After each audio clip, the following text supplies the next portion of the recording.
Champion Eagles host the 49ers along with the Bills, Jaguars, and Chargers versus Patriots. And Monday night on ESPN and ABC, the fifth-seeded Texans visit Aaron Rodgers and the Steelers. We will cover yesterday's action in full over the next 2 hours, but we start here with some breaking news as multiple coaches have been fired today. Adam Schefter with us all show. What do we need to know, Adam? Let's start in Cleveland. Laura, this is always a busy day, no different this year. The Cleveland Browns have moved on from Kevin Stefanski after 6 seasons. The two-time Coach of the Year now is unemployed. He is expected to be a top candidate in the cycle. We'll see where he gets interviews. But again, most people believe that he's got a real chance to wind up with a head coaching job. Meanwhile, the Browns' head coaching search will be led by their general manager, Andrew Berry. Similar story in Las Vegas. The Raiders move on from Pete Carroll. One and done. Their search will be led by their general manager, John Spytek, and Tom Brady. Pete Carroll lasted 1 season. The Raiders had the worst record in football. They have the #1 pick. They fired their special teams coordinator. They fired their offense coordinator. And now they fired their head coach. In Arizona, they also made a big move, firing Jonathan Gannon.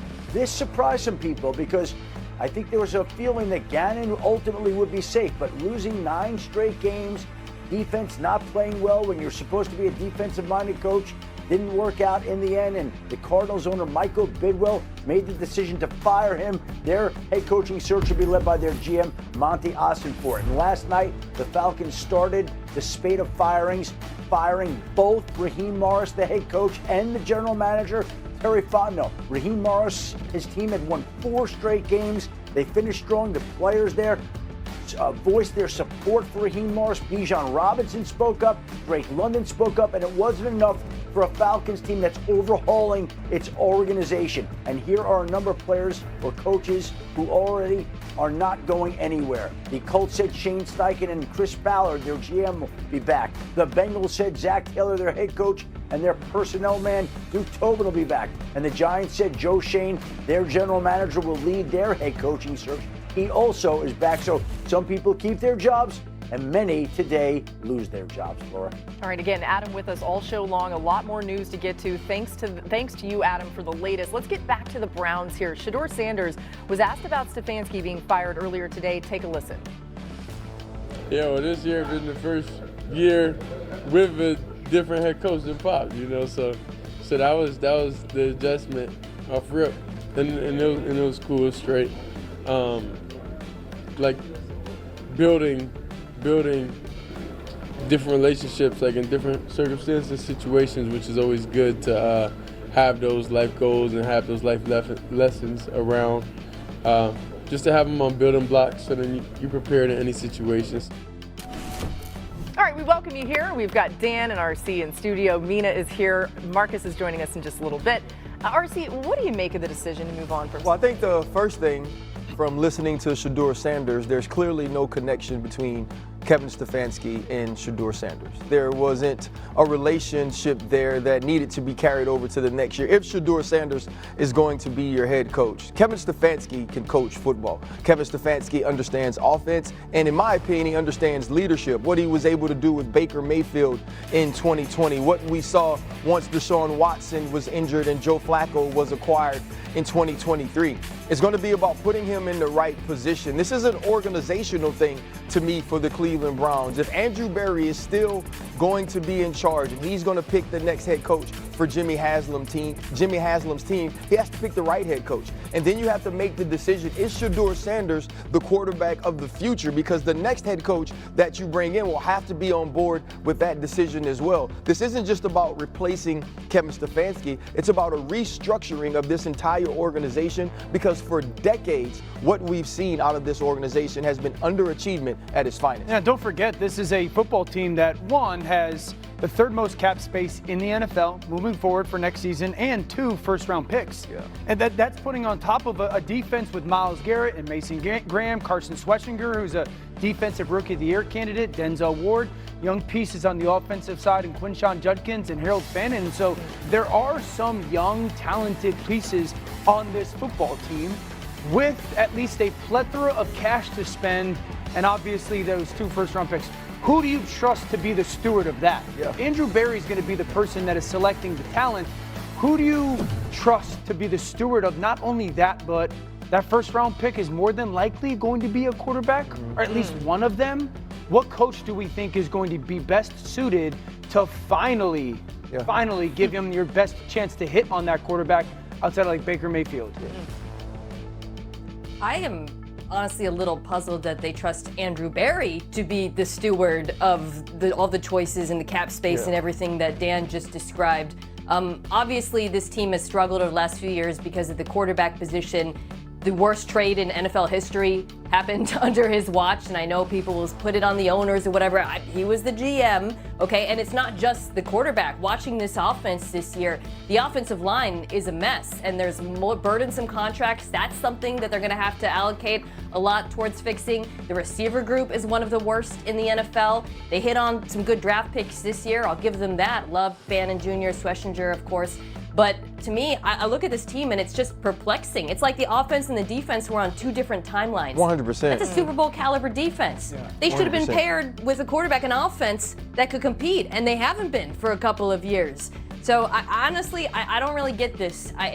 Moving on from Stefanski, yes, the offense struggled. There's a litany of reasons for that.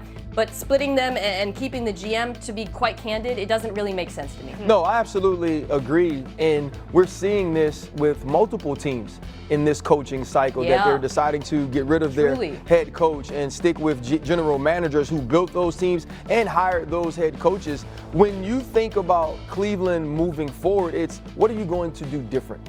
How are you going to have an infrastructure that allows young players to flourish on the offensive side of the ball? Speaking, when you talked about that defense, Dan, and Mina as well, you're absolutely right. For the last 2 years under Jim Schwartz, this is a Super Bowl caliber defense, not just a good defensive football team. And it's been malpractice on the offensive side of the ball, which is the reason Kevin Stefanski has to go. But when you talk about the pieces assembled, that's based on what Andrew Berry decided to draft and also acquire. Yeah, I think the decision to keep Andrew Berry is probably the most public signifying of that wasn't Deshaun Watson's, or he wasn't the person selecting Deshaun Watson. That was the ownership's move, because there's no way you would allow him to stay in place if that was him. And just continuing to spin this forward when it comes to the quarterback position, I do think it's one of those places where the quarterback will have to be a physically just big, talented, like larger person. Really? The Ben Roethlisbergers, the Joe Burrows, you're not going to find a Lamar. Okay, I don't think that person is in this draft. That was going to be my question, Dan. They're picking. Yeah. I'm sorry. No, go ahead. Yeah, but you said one of those picks would have to be a quarterback in the first round. Dante Moore is slightly built at about 205, 206 pounds. Fernando Mendoza isn't this bulldozing quarterback with this fire hose for an arm. Yeah. Would it be a situation where they draft the best players available and try to move forward with Shedeur? Yeah, I think Shedeur has done enough to at least be in that conversation. I don't know who's the head coach, what's his comfort level with that. But I do think Shedeur is proven to be all right, that could be an option. I do think they're going to have to address quarterback at some point. Yeah. It's just interesting to think about them waiting another year to try to get that quarterback that they really feel like they can move into the future for. But if that person doesn't exist for them in this draft, we'll have to see. Again, we are on this news throughout the show, all of the coaching firings and some other things coming your way. Later on, we're with you for 2 hours on a Monday. Let's get back to some of the action. On Sunday, the Ravens visited AFC North title on the line, and that's when you bring a priest out. God bless this holy ground. I guess it worked.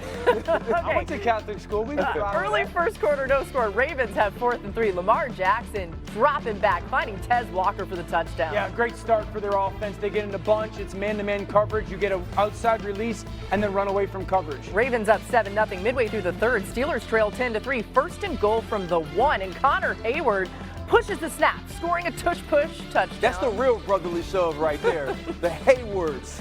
I like that. Game tied at 10. Ensuing Ravens possession, 3rd and 9 from their own 34. Jackson's pass tipped there, intercepted by T.J. Watt. Great to see him This back. is what you need. You need your veteran defensive players to step up and make a play. Both Cam and T.J. show up. It was tight, right? The Steelers kick the field goal. They pull ahead 13-10. Just under 9 minutes to go. Same score, 3rd and 4. Lamar Jackson avoiding the rush, finding Zay Flowers down the field for a 50-yard touchdown. You're thinking, okay, the Ravens are cooking with something here. This is when I started to have visions of this Ravens team making a playoff run, because I felt like it was the first time in a long time Lamar did Lamar stuff, and that was the first of three remarkable plays late in the game. Baltimore taking the lead 17-13. Aaron Rodgers, that's the right sound effect for that, Dan. He connects with Pat Fryermuth over the middle, 31 yards.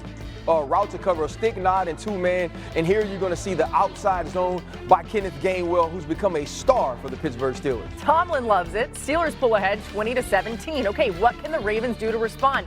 2.5 minutes left. Baltimore 3rd and 1 from their own 36. Jackson dropping back, finding Flowers again. 64-yard touchdown. The Ravens regained the lead. This game was wild. Yeah, that's a great play call. Short yardage. You fake the toss to Derrick Henry. Wide open Zay Flowers. Aaron Rodgers has been in these moments so many times before. That experience shows off here, connecting with a wide open Calvin Austin for the score. What a moment for the Steelers. They go ahead 26-24. He called that the ear. Ear. Okay, I like Like that. a DJ with the scratch. Oh. We did the same thing. Okay, Chris Boswell lining up for the extra point, and he misses it. Oh, no. Pittsburgh hanging on now to just the 2-point lead. Next Ravens possession. 21 seconds to go in the game. Lamar Jackson dropping back. He finds Isaiah Likely. Insane catch that picks up the first down, puts him in field goal range. You're thinking, okay, they're only down 2. They should be able to score right here. Clutch grab from Likely. And then here, 2 seconds to go. The rookie, Tyler Loop. He lines up to win it, but it's not good. We'll take it. That holy water must have worked. The Steelers take the AFC North. They win the game. And here's Mike Tomlin after the game, catching a break there at the very end and beating his chest. I mean, how can you put into words just the thin line between if they make that kick, season's over, comes to a screeching halt, and missing that kick and the winner going on? You know how it is. If my aunt had male parts, she'd be my uncle. That's my I favorite. just like how he says it so deadpan. Like, he's like, duh. Okay, he's amazing. Hey, when they answer that question like that, you go, next question. Yeah, moving on. Or you just answer it that way. Dan, what did you like from the 42-year-old Aaron Rodgers last night? Trusting that the people around him would see it the same way. I think it's the best Aaron's thrown the ball in 3 or 4 years, but you got to have receivers and tight ends to see it at the same time, the same way. Go to the second half, third downs, trips up top. You're going to get pressure off the edge. 1, the vacancy's right on the logo. 2,